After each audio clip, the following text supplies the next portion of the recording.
Maanghang ang birada ni Vice President Sara Duterte sa kanyang mga kalaban sa politika.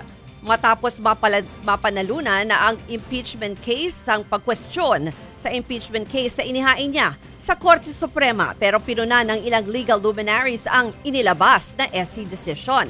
Narito ang report ni JC Cosico. Nagpasalamat si Vice President Sara Duterte sa kanyang defense team kasunod ng desisyon ng Korte Suprema na ideklarang unconstitutional ang ika-4 na impeachment complaint laban sa kanya. Nandyan daw ang kanyang defense team kung kailan walang tumitindig para sa kanya. Nagpasalamat din siya sa mga petitioner na humamon sa anyang mga pang-aabuso ng Kamara. Nagpasalamat din ang bise sa mga tumuligsa sa anyay persecution o panggigipit sa kanya. Sa huli, nagpasaring si VP Sara sa pagsasabing our country deserves better, kaya titindig daw siya laban sa mga lider na ganid at hihila sa ating bansa pababa.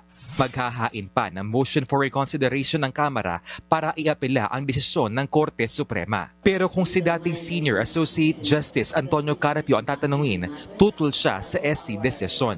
Kinwestiyon niya ang sinabi ng Korte na wala raw nangyaring botohan sa plenaryo ang articles of impeachment bago ito ipinadala sa Senado. Higit 1/3 o higit 200 mambabatas ang pumirma sa impeachment complaint laban kay VP Sara.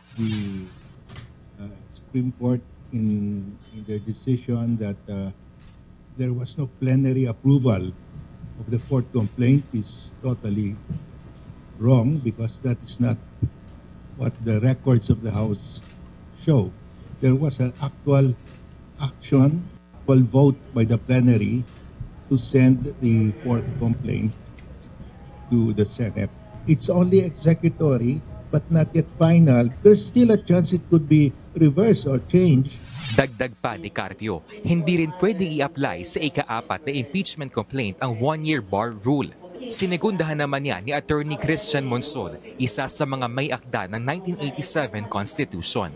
Anya, tila nag-overreach ang Supreme Court sa kanilang desisyon na dapat daw muling pag-isipan. Kabilang sa mga pinuna ni Monsod ang sinabi ng SC na hindi nabigyan ng due process si VP Sara sa reklamo. That happens in the hearing in the Senate. Yes. So even the basis for the Supreme Court ruling of lack of due process is wrong.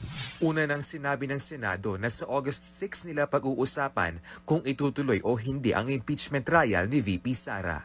Nagbabalita mula sa Frontline, JC Cosico, News 5.